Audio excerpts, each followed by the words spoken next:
सर्वेभ्यो नमो नमः। भवतां श्रमेषाम् आदरणीयानाम् आचार्यचरणां गुरुजनवृन्दानां काव्यामृतम् इत्यस्मिन् आमुखपटले हार्दं स्वागतम् अभिनंदनं च वर्तते। आप सभी संस्कृतनिष्ठ श्रुधि श्रोताओं का काव्यामृतम इस आमुख पटल पर हार्दिक स्वागत एवं अभिनंदन है। मित्रों, आज हम लोग पुनः महर्षि गोस्वामी तुलसीदास प्रणीत रामचरितमानस के चिंतनात्मक अध्ययन में पुनः प्रवृत्त होने जा रहे हैं।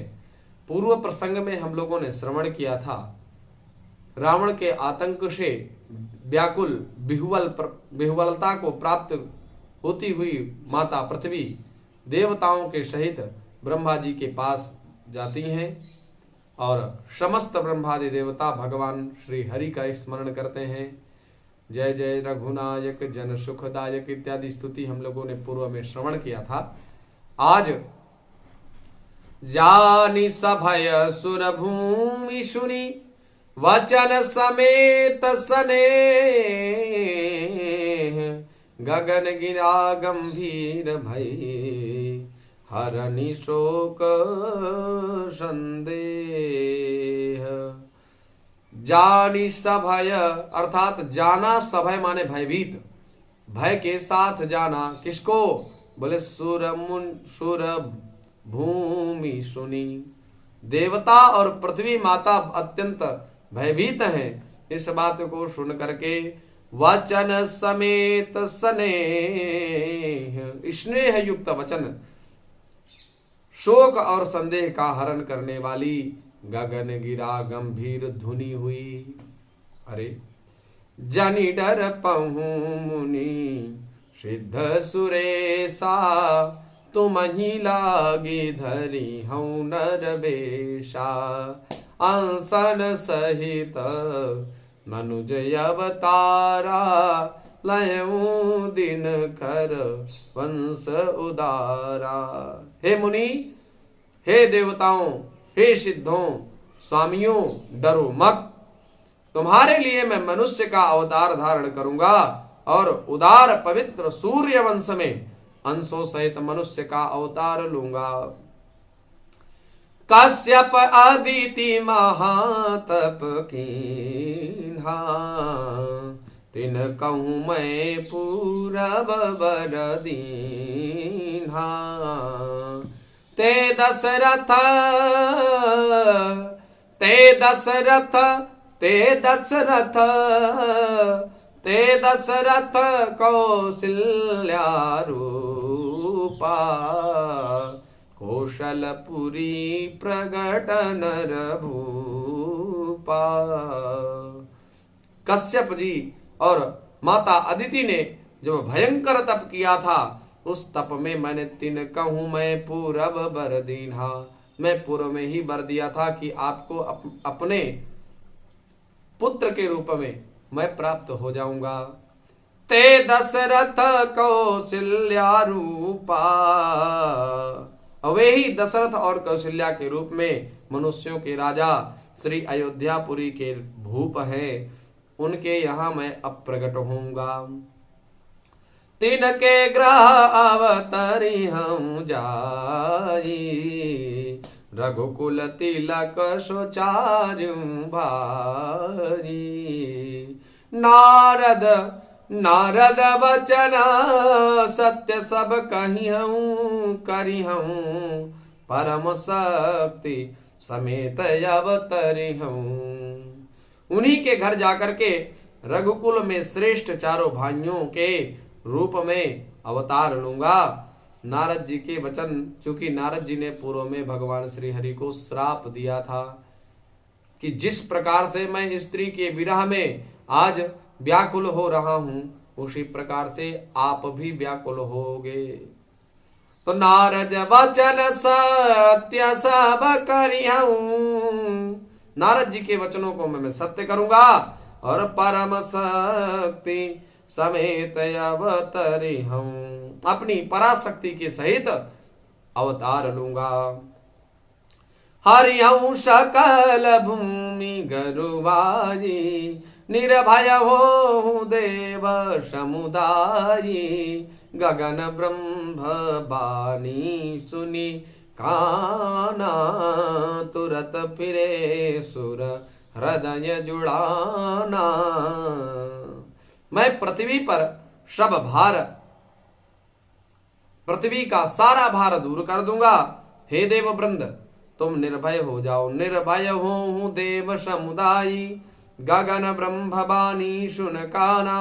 आकाश में ब्रह्म भगवान की वाणी को कान से सुन करके देवता तुरंत लौट गए और तुरंत फिरे सुर हृदय जुड़ाना, और तुरंत वह लौट गए। उनके हृदय में शीतलता पहुंच गई ब्रह्मवाणी को सुन करके। तब ब्रह्मा धरनी समुझावा, अभय भई भरोस जिय आवा। तब ब्रह्मा जी ने पृथ्वी मैया को समझाया, वह भी निर्भय हुई और उनके जी में भरोसा ढाढ़स बन गया कि अब श्री हरि अवतार लेकर के मेरे भार को दूर करेंगे। निज लोक कहीं बिरल चिगे, देवन इहै सिखाई। बानर तनु धरि धरि मही, हरिपद सेवहु जाई। हरिपद सेवहु जाई। देवताओं को ब्रह्मा जी ने यही सिखाया कि बानरों का शरीर धारण करके तुम लोग पृथ्वी में जाकर के भगवान के चरणों की सेवा करो। ब्रह्मा जी अपने लोक को इस प्रकार से देवताओं को सिखा करके चले गए।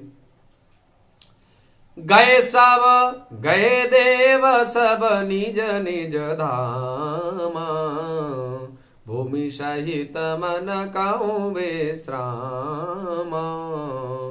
जो कछु आयसु जो कछु आयसु जो कछु आयसु ब्रह्मादीना, हर्षे देव विलंब न कीन्हा। सब देवता अपने लोक को चले गए। पृथ्वी सहित सबके मन को शांति मिली। ब्रह्मा जी ने जो कुछ भी आज्ञा दी उससे देवता बहुत प्रसन्न हुए और उन्होंने वैसा करने में देर नहीं की, तुरंत वानर का स्वरूप धारण कर लिया। वानचर देहा धरी क्षिति माही, अतुलित बल प्रताप तीन पाही। गिरि तरुणख आयुध सब वीरा, हरि मार्ग चितवहि मति धीरा। हरि मार्ग चितवहि मति धीरा। पृथ्वी पर उन्होंने वानर देह धारण कर ली। अतुलित बल प्रताप तिन पाई, जिनके पास अतुलनीय बल है, अद्भुत पराक्रम है, ऐसा दिव्य स्वरूप धारण करके पृथ्वी पर अवतरित हुए। गिरि तरु नख आयुध सब वीरा, सभी सूरवीर थे। पर्वत वृक्ष और नख ही उनके शस्त्र थे। भारी मार्ग चितवहि मति धीरा। अब केवल एक बात की ही देरी थी कि भगवान श्री हरि का पादार्पण कब होगा। गिरि कानन जाता भरी पूरी, रहे निज निज अनीक रुचि रूरी। यह सब रुचिर चरित में भाषा, अब सो सुनहु जो बीचहि राखा। अब सो सुनहु जो बीचहि राखा। वे बानर पर्वतों और जंगलों में जहां तहां अपनी अपनी सुंदर सेना बना करके भरपूर रहने लगे और यह सब रुचिरा चरित्रमय भाषा, यह सब सुंदर चरित्र मैंने कहा। अब सो सुनहु जो बीचहि राखा। अब उस विषय को सुनो जो मैंने विषय को मध्य में ही छोड़ दिया था। अवधपुरी रघुकुल मणि रावु, वेद विदित तहि दशरथ नावु। धर्म धुरंधर गुण निधि ज्ञानी, हृदय भगति मति सारंग पानी। अवधपुरी में रघु जी का जो कुल, उसके जो मणि स्वरूप श्री दशरथ जी महाराज हैं, ऐसे दशरथ जी महाराज राजा के रूप में सुशोभित हो रहे हैं। वेद विदित, जो वेदों में विदित हैं, वेद हैं जो जानने योग्य हैं, और विदित हैं, जो प्रसिद्ध हैं और जिनका वेद में भी नाम विख्यात है, ते ही दशरथ नाऊ। ऐसे राजा हुए जिनका नाम दशरथ था। धर्म धुरंधर गुण निधि ज्ञानी, हृदय भगति मति, सारंग पानी सारंग पानी। उनके हृदय में सारंग धनुष धारण करने वाले भगवान की भक्ति थी और उनकी बुद्धि भी उन्हीं में लगी रहती थी। कौशल्यादि नारी प्रिया, सब आचरण पुनीत, पति अनुकूल प्रेम दृढ़, हरिपद कमल विनीत, हरिपद कमल विनीत। कौशल्यादि नारी प्रिया। देखिए राजा दशरथ जी की जो रानियां थी उनकी क्या विशेषता, पतिव्रता वाले लक्षण गोस्वामी तुलसीदास जी निरूपण कर रहे हैं। कौशल्यादि नारी प्रिया, कौशल्यादि जो रानियां हैं वो राजा दशरथ को अत्यंत प्रिय है। आजकल की परियां भी अत्यंत पतियों को प्रिय हैं, परंतु सब आचरण पुनीत, ये बात तो बिल्कुल विरोधाभास हो जाएगी। 50% ऐसे कैंडिडेट हैं जो कि सब आचरण पुनीत, सारे आचरण उनके पवित्र हों, ऐसा देखा नहीं जाता। अर्थात सभी आचरण उनके परम पवित्र होंगे ऐसा नहीं है। और कौशल्यादि जो रानियां उनके सभी आचरण पुनीत हैं, इसलिए वो पतिव्रता है।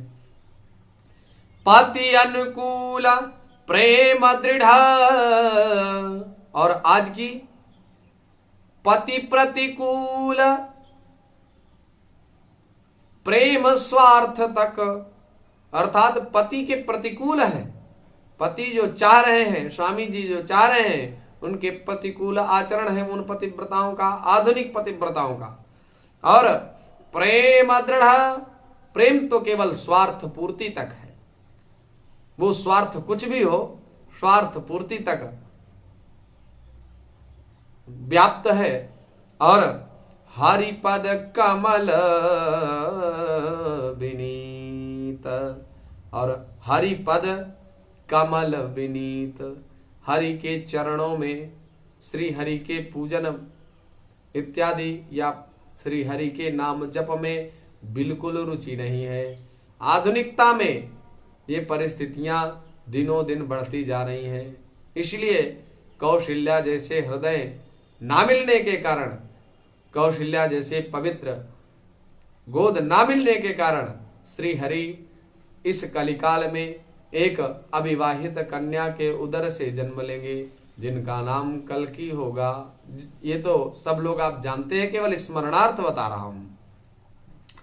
कौशल्यादि नारी प्रिय, सब आचरण पुनीत, पति अनुकूल प्रेम दृढ़, हरिपद कमल विनीत।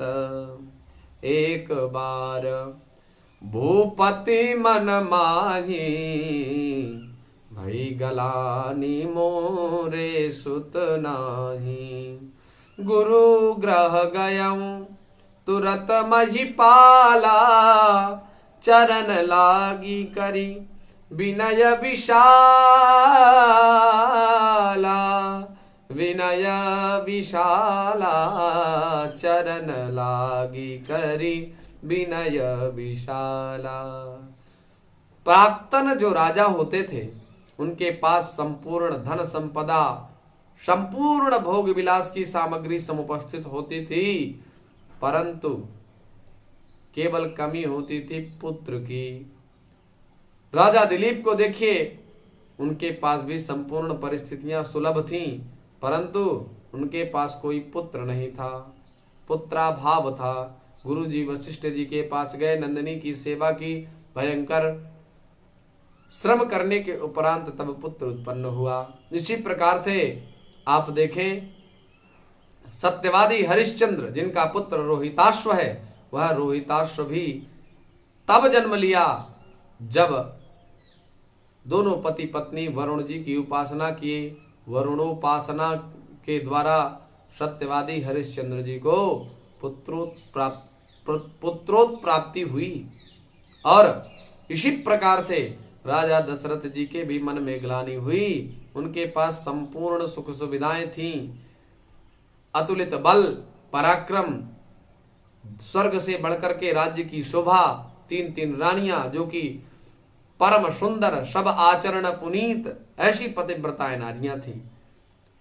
इसमें तुलसीदास जी ने गोरी काली नहीं लिखा कि काली हैं कि गोरी हैं, इस विषय को वर्णन किए ही नहीं। वो जैसी भी हैं, पति अनुकूल है, पति के प्रति प्रेम करने वाली हैं, सब आचरण पुनीत है, हरि के चरणों में भक्ति रखने वाली हैं और नारी प्रिय। और राजा दशरथ भी उनको बहुत प्रेम देते हैं। आज संबंधों में आए दिन अनबन देखने को मिलती है, क्योंकि प्रेम अभाव है, पति के प्रति प्रतिकूलता है, स्वार्थ पूर्ति तक केवल प्रेम है और हरि चरणों में बिल्कुल प्रीति नहीं है। इसलिए इस प्रकार की परिस्थितियां बन रही हैं। तो एक बार भूपति मन माही, राजा दशरथ जी के मन में एक बार भूपति जी के मन में ग्लानि हुई। किस लिए? मोरे सुत नाही, मेरे पुत्र नहीं है। गुरु ग्रह गयाऊं तुरत मही पाला, चरण लागी करी विनय विशाला। तो भूपति श्री दशरथ जी महाराज अपने गुरु जी के पास गए और गुरु जी के चरणों में नमन किए। नमन करने के उपरांत विनय पूर्वक अपनी बात कही। निज दुख सुख सब गुरहि सुनायं, कही वशिष्ठ बहु विधि समुझायं, कही वशिष्ठ बहु विधि समुझायं। धरहु धीर होई है सुतचारी, त्रिभुवन विदित भगत भयहारी, भगत भयहारी। गुरु वशिष्ठ जी ने राजा दशरथ को समझाया कि हे दशरथ जी, आप चिंता मत करिए, धैर्य धारण करिए। बहुत प्रकार से समझाया और कहा धैर्य धारण करिए, कुछ ही समय बाद आपको एक नहीं अपितु 4 पुत्र प्राप्त होंगे। त्रिभुवन विदित, तीनों भुवनों में जिनकी कीर्ति और यश होगा और जो प्रसिद्ध होंगे, ऐसे भगत भयहारी, भगत भी होंगे, भक्तों का भय हरण करने वाले भी होंगे। श्रृंगी ऋषि वशिष्ठ बोलावा, पुत्र काम शुभ यज्ञ करावा, भगति सहित मुनि आहुति दीन्हे, प्रगटे अग्नि चरु कर लीन्हे। वशिष्ठ जी ने श्रृंगी ऋषि को बुलवाया, जो कि राजा दशरथ जी के दामाद थे। दामाद न कह करके आप आबुत्त कहिए, आबुत्तः माने उनके राजा दशरथ जी के जो दामाद थे, दामाद जी को बुलाया गया। उनका नाम श्रृंगी था। श्रृंगी ऋषि 2 हुए हैं। एक तो शमीक ऋषि के पुत्र श्रृंगी हैं और ये राजा दशरथ जी के दामाद हैं, वो श्रृंगी हैं। तो यहां पर श्रृंगी ऋषि दूसरे हैं, वो श्रृंगी ऋषि दूसरे थे। श्रृंगी ऋषि वशिष्ठ बोलावा, पुत्र काम शुभ यज्ञ करावा, पुत्र कामिष्टि यज्ञ उन्होंने करवाया। भगति सहित मुनि आहुति दीन्हे, प्रगटे अग्नि चरु कर लीन्हे। मुनि के भक्ति सहित आहुतियां देने पर अग्निदेव हाथ में चरु हविष्यान्न खीर लेकर के प्रकट हुए। कुछ लोग यहां पर कुतर्क करते हैं, क्या कभी खीर खाने से बेटा और बेटी होते हैं? नहीं, लेकिन हरि के वरदान से सब संभव है। पूर्व जन्म में दिति और कश्यप जो वर्तमान में राजा दशरथ और कौशल्या के रूप में हैं, इनको श्री हरि ने वरदान दिया था कि हम आपके यहाँ पुत्र रूप में प्रकट होंगे, अनशन सहित मैं आपके घर में अवतार लूंगा। इस प्रकार की चर्चा पूर्व में इनके प्रति की गई थी और इनको ये वरदान मिला था। तो वरदान श्री हरि ने प्रदान किया है, तो इसमें कोई संदेह नहीं करना चाहिए, कुतर्क का कोई स्थान ही नहीं है यहाँ, क्योंकि श्री हरि की ने साक्षात इनको वचन दिया था, रघुकुल रीति सदा चली आई, प्राण जाई बरु वचन न जाई। प्राण चले जाएं लेकिन श्री हरि कभी वचन निरर्थक नहीं जाने देते। कलयुगीय प्राणी थोड़ी ना है हरि, हम सभी लोगों से बहुत ऊपर हैं श्री हरि। उस तत्व को पहचानने के लिए बहुत श्रम और सब आचरण पुनीत करना पड़ेगा। तो जो वशिष्ठ कछु हृदय विचारा, सकल काजु भाषित तुम्हारा। या भी बाटी देहु नृप जाई, जथा जोग जही भाग बनाई, भाग बनाई। और दशरथ जी से बोले, वशिष्ठ ने हृदय में जो कुछ विचारा था तुम्हारा वह सब काम सिद्ध हो गया। हे राजन, अब तुम घर जा करके हविष्यान्न इस पायस अर्थात खीर को, जिसको जैसा उचित हो वैसा भाग बना करके बांट दो। तब अदृश्य भय पावक, सकल सभई समुझाई, परमानंद मगन नृप, हरस न हृदय समाई, हरस न हृदय समाई। तब अग्निदेव महाराज अदृश्य हो गए, अंतर्ध्यान हो गए और अंतर्धान हो गए, और सकल सभई समुझाई, संपूर्ण सभास्थ प्राणियों को समझाने के उपरांत अग्निदेव महाराज अंतर्धान हो गए। परमानंद मगन नृप, हरस न हृदय समाई। परमानंद में आनंदित होते हुए जब परम आनंद राजा दशरथ जी के यहाँ जन्म लेने के लिए वचन दे चुके हैं, तो राजा दशरथ जी को परम आनंद हो रहा है। मजा नहीं आया, क्योंकि मजा हमें सांसारिक भोगों को प्राप्त करने के बाद आता है, और आनंद तो श्री हरि के चरणों में ही है। न चेन्द्रस्य सुखम किंचिन, न सुखम चक्रवर्तिनः, सुखमस्ति विरक्तस्य त्यज संसार वासनाम। केवल हरि भक्त को ही, विरक्त व्यक्ति को ही वास्तविक आनंद है, अन्यथा न इंद्र को सुख है, न चेन्द्रस्य सुखम किंचिन, न सुखम चक्रवर्तिनः, न बड़े बड़े राजा महाराजाओं को सुख है, सुख ते केवल विरक्त के लिए है। अस्तु, आज हम लोग यहीं पर विश्राम करते हैं। कल हम लोग भगवान श्री हरि का अवतार राम जी के रूप में होगा, उसकी कथा हम लोग अगले दिन श्रवण करेंगे। पुनः आप सभी लोगों का हार्दिक स्वागत, अभिनंदन, वंदन, नमो नमः।